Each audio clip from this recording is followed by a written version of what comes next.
Hi, my name is Jonas. I'm from the University of Manchester, and I will speak about the sense of joint ownership, loose collaboration, and strict cooperation.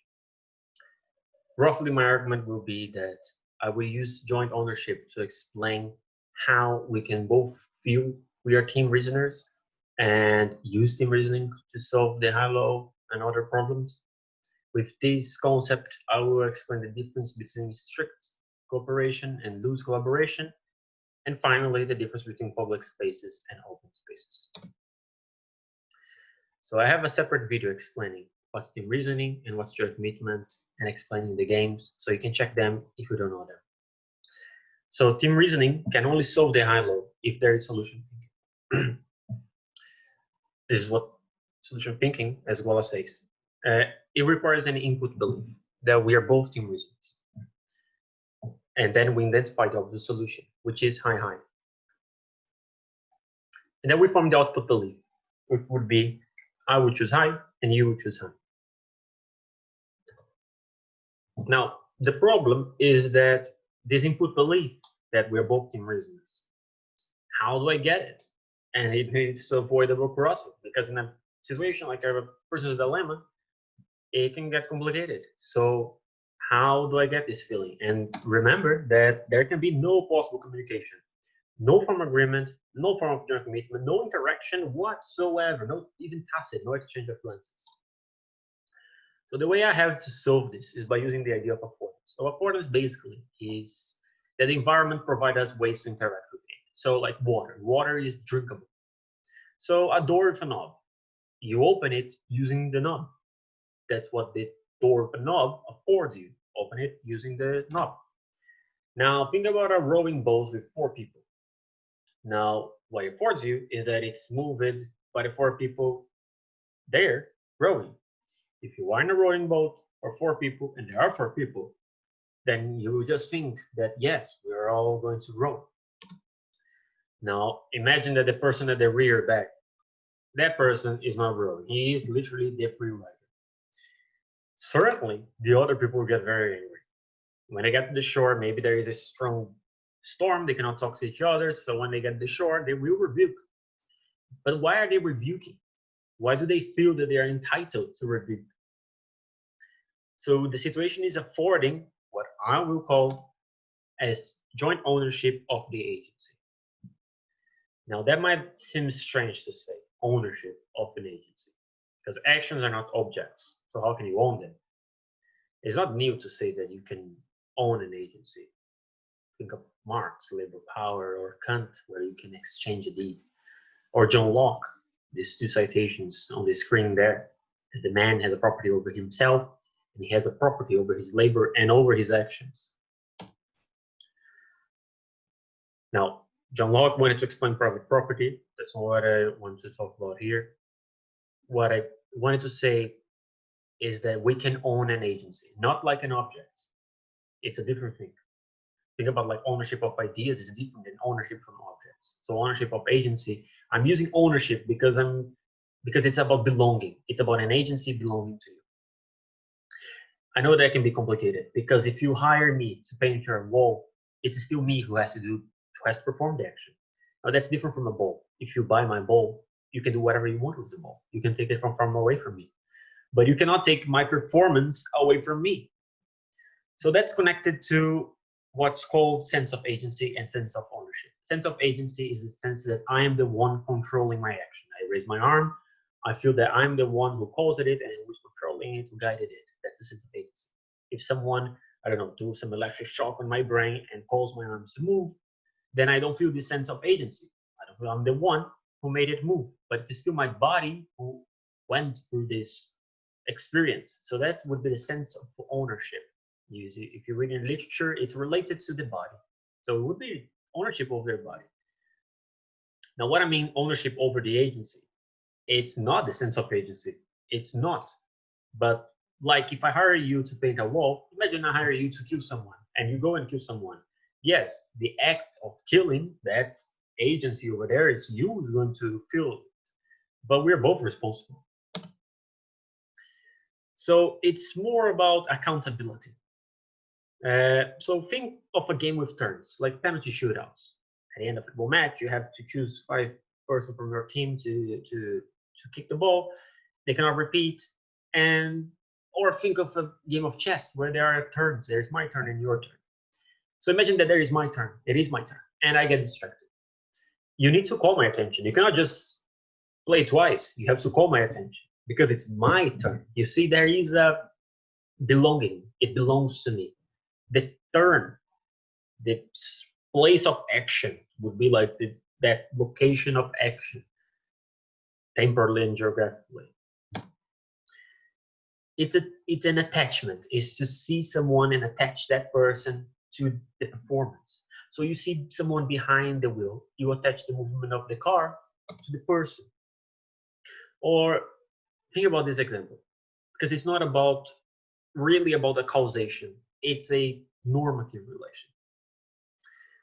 So think about a theater company, and one member does not show up, and his inaction is spoil the show. He caused the show to spoil, but it's not simply the causation. He was accountable for the show, because if he performed it, then they would be successful. He's related to the show. There's this normative relation. Many things can cause the show to spoil. I don't know, maybe they run out of electricity. Think about a guy who works in a power plant and he causes the power outage. Yeah, he caused it. He's the one who spoiled the show because there was no electricity. But if he had done his job normally, he would have no connection with the performance of the theater, with the successful performance. So it's not really about causation. It will involve, of course, but it's not really about that. It's more about, because you might have no relation whatsoever like an inaction. It's about a normative attachment. And most importantly, my focus is on the feeling of joint ownership. So it's about the psychological state. It's about if you feel you joint own it, rather than if you actually own it or not. Not that that's not important, but it's about the psychological state. Now, I need to make a distinction here from joint commitment. It's not joint commitment. First, joint commitment requires communication, even if very lightly, like an exchange of glances. And as I was saying, this joint ownership doesn't require this communication. And for Gilbert, joint commitments, they explain demand rights. So imagine there are two people in an island, Bill and Jim, and Bill find mushrooms. If they had formed a joint commitment before that they want to share everything in the island, then in that case, Bill will save the mushrooms to divide with them. But if there was no joint commitment, then, well, Bill can choose what he wants to do.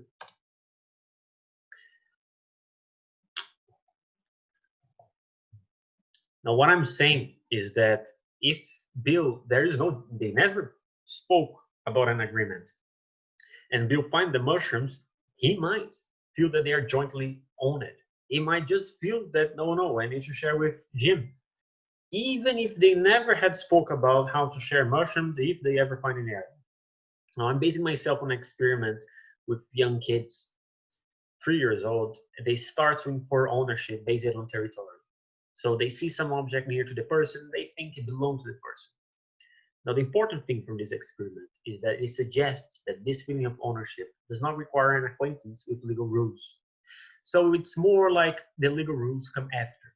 You might have no idea of the legal rules, and you can have the sense of ownership. Now, that doesn't mean that legal rules, they have no impact on this feeling. Of course, they will. Different cultures, they might have different perceptions, but it's a perception that's prior, and that's important.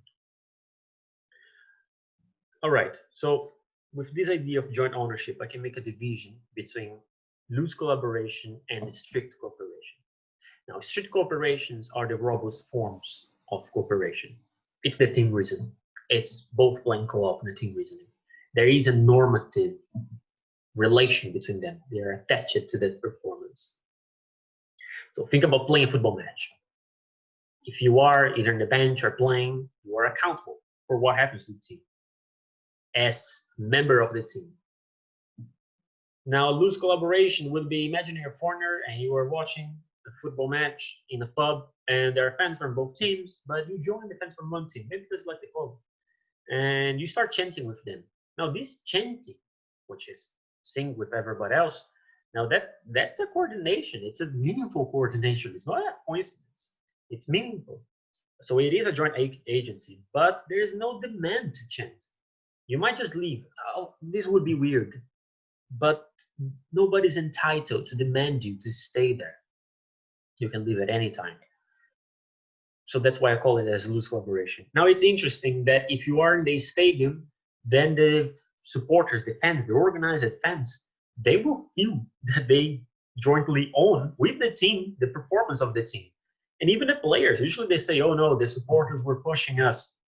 So that's interesting about how the feeling, not if maybe the supporters in the stadium have no really causal power to it, but it's more about the feeling, how we make sense of the social world, because how we make sense of the social world will impact how we build it. We keep building on it.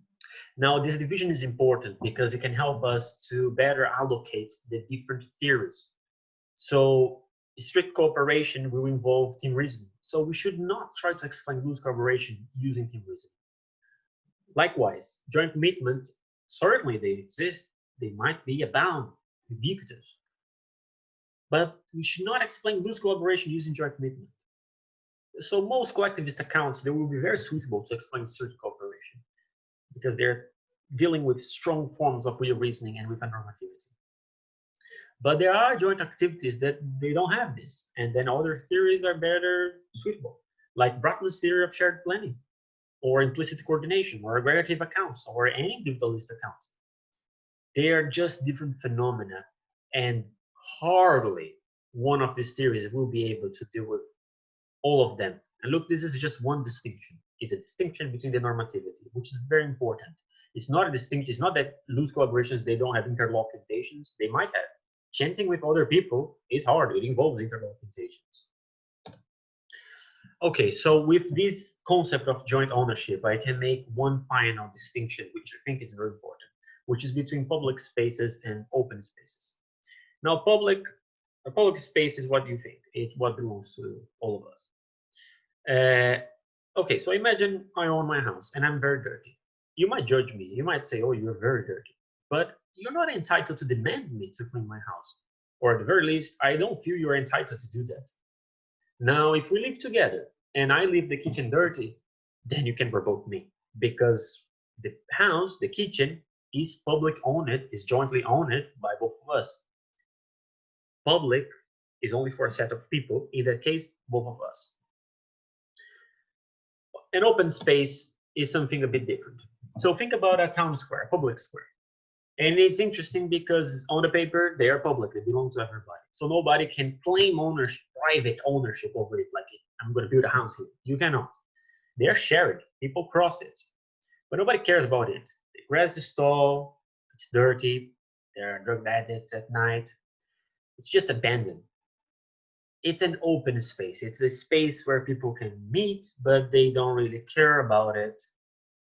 So it's shared, but there is no joint ownership. It can afford coordination, but it doesn't demand coordination, or you don't feel that it demands coordination. Now, the biggest example of an open space is the internet. The internet is the no man's land of the Far West, or at least it used to be. Now, the internet, it was built on anonymity. You don't have to show your face. You don't have to say who you are or use your name. Now, this is good and this is bad. If you live in a small city in the countryside and everybody around you is very religious and you're not religious, it's good to go online and you can find people who are not religious and you can talk to them. So you don't feel so isolated. You don't feel so different. That's good.